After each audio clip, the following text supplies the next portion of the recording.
বনি ইসরায়েলের 3 লোক সফরে বেরিয়েছে, মরুভূমির সফর, মাঝখানে তুফান। কই যাবে, কই বাঁচবে? দৌড়াদৌড়ি শুরু। দৌড়াতে দৌড়াতে এক পাহাড়ের গুহার ভেতরে আশ্রয় নিয়েছে। গুহা চিনেন তো? পাহাড়ের গুহা।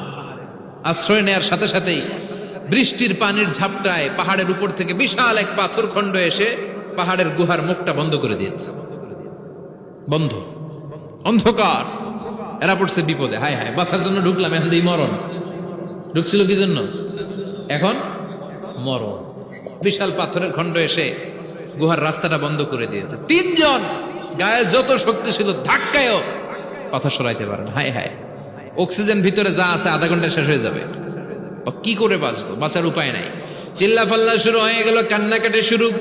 একজন বলে, তোমাদের জীবনে কার কি ন্যাক আমল আছে? যেই ন্যাক আমলটা আল্লাহর ভয়ে করছিল ওইটার ওসিলা দিয়ে দোয়া করে দেখো কিছু হয় কিনা। সুবহানাল্লাহ কোন। এটাই উপায়। একজন হাঁটু গেড়ে চোখের পানি ছাড়া শুরু করছে আর দোয়া শুরু করছে, আল্লাহ আল্লাহুম্মা কানাত লি আবাওয়ান শাইখান কাবীরা।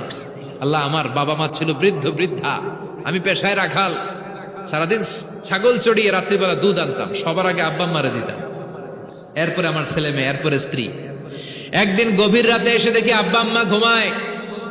দুধের বাটি নিয়ে আব্বা আম্মার মাথার সামনে দাঁড়িয়ে রইলাম। ছেলে মেয়েগুলো আব্বা এসে বলে, আব্বা দুধ দাও। আমি বললাম পরে, আগে আব্বা আম্মা খাবে, তারপরে তোরা।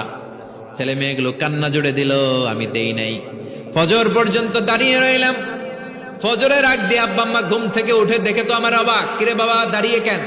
বললাম, প্রতিদিন দুধ খেয়ে ঘুমাও, আজকে আগে আগে ঘুমিয়েছো, দুধ খাও নাই, তোমাদেরকে আগে দিব বলে দাঁড়িয়ে রইলাম। আল্লাহর ডেকে বলে, আল্লাহ, ওই দিন সারা রাত দুধের বাটে নিয়ে মা বাবার শিওরে আমি দাঁড়িয়েছিলাম। ফজরের সময় আব্বা আম্মারে দুধ খাওয়ালাম, তারপরে ছেলে মেয়েদেরকে দিয়েছিলাম, তারপরে স্ত্রীর মুখে দিয়েছিলাম। ও মাবুদ, ওই দিনের এই কাজটা আমি দুনিয়ার কাউরে খুশি করার জন্য করি নাই, শুধুমাত্র তোমার খুশি ছাড়া। ওই রাতের ইবাদত যদি তোমার দরবারে ভালো লেগে থাকে, ফাফাররিজ আন্না মা নাহনু ফি, আজকের বিপদের দিনে কেউ বাঁচানোর নাই, তুমি আমাদের বাঁচাও। ফানফাজারাত, মুহূর্তের মধ্যে 1/3 বিশাল পাথর খণ্ডটা 1/3 ডান দিকে সরে যায়, এক পাশে সরে যায়। সামান্য আলো বাতাস ঢুকতে আরম্ভ করবে। এখন বাতাস ঢুকে, এখন বেঁচে থাকতে পারবে এই নিশ্চয়তা হয়েছে। সুবহানাল্লাহ কোন। এবার সে বলল, ভাই তোর কি আমল আছে বল। দ্বিতীয় জন হাঁটু গেড়ে আবার চোখের পানি ছেড়ে আল্লাহর ডেকে বলে, মাবুদ, আমার এক চাচাতো বোন ছিল। আল্লাহ, সুন্দরী, অনন্যা, অপসরী, প্রিয়ংবদা, অনুসুয়া, গুণবতী, রূপবতী আমার এক চাচাতো বোন ছিল। তার প্রেমে আমি ছিলাম পাগল পাড়া, কিন্তু সে তো আমার ডাকে সাড়া দেয় না।